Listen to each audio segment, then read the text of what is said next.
रत्नागिरीचे आमदार उदय सामंत यांनी पुन्हा एकदा मंत्रिपदाची शपथ घेतलेली आहे। नागपूरमध्ये नुकतीच त्यांनी शपथ घेतल्यानंतर रत्नागिरीमध्ये एकच जल्लोष या ठिकाणी झालेला पाहायला मिळतोय।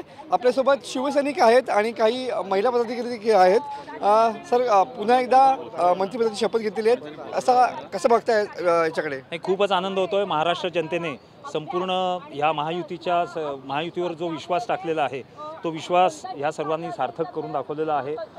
जो संपूर्ण महायुतीचं वर्चस्व महाराष्ट्र राज्यात आहे आणि त्यातच आपल्या रत्नागिरी जिल्ह्याला जे मंत्रिपद जे मिळालेलं आहे आमच्या उदयजी सामंतांना, तर आम्हाला खरोखरच सगळ्यांना खूप आनंद वाटतोय। उदय सामंत साहेबांनी आतापर्यंत अनेक मंत्रिपदं भूषवलेली आहेत आणि त्या प्रत्येक मंत्रिपदाला त्यांनी योग्य तो न्याय दिलेला आहे आणि हे सर्व नेत्यांना ज्ञात आहेच। आम्हाला मंत्रिपद मिळणार होतं ही आजच्या बाबतीत निश्चित होतोच आम्ही, पण त्याचबरोबर हे सुद्धा महत्त्वाचं आहे की रत्नागिरी जिल्ह्याला जर पालकमंत्रीपद आम्हाला मिळालं सामंत साहेबांच्या रूपाने तर आणखीन आम्हाला आनंद होईल आणि ते मिळेल ह्याबाबत आम्हाला निश्चिंतता आहे। एकनाथ शिंदे साहेबांनी सामंत साहेबांवर पूर्णतः विश्वास टाकलेला आहे आणि तो विश्वास त्यांनी सार्थ करून दाखवलेला आहे, हे सर्व महाराष्ट्रातल्या जनतेला माहिती आहे। त्यामुळे आम्हाला सर्वांना खूपच आनंद झालेला आहे। बरोबर आहे। महिला पदाधिकारी देखील मोठ्या संख्येने या ठिकाणी आहेत, जल्लोष केलेला आहेत। सामंत साहेबांनी शपथ घेतलेली आहे, काय वाटतंय?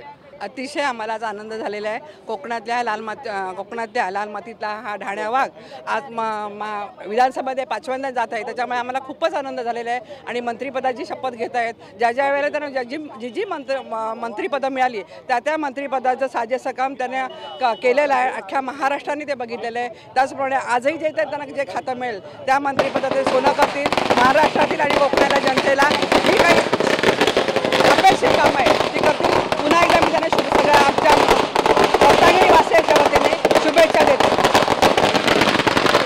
जल्लोष आहे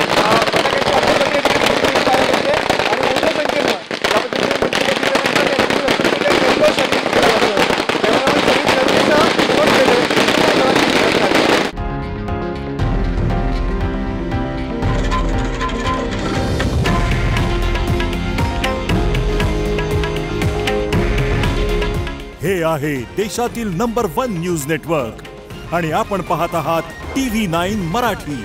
काळजी तुमची, हित महाराष्ट्राचं।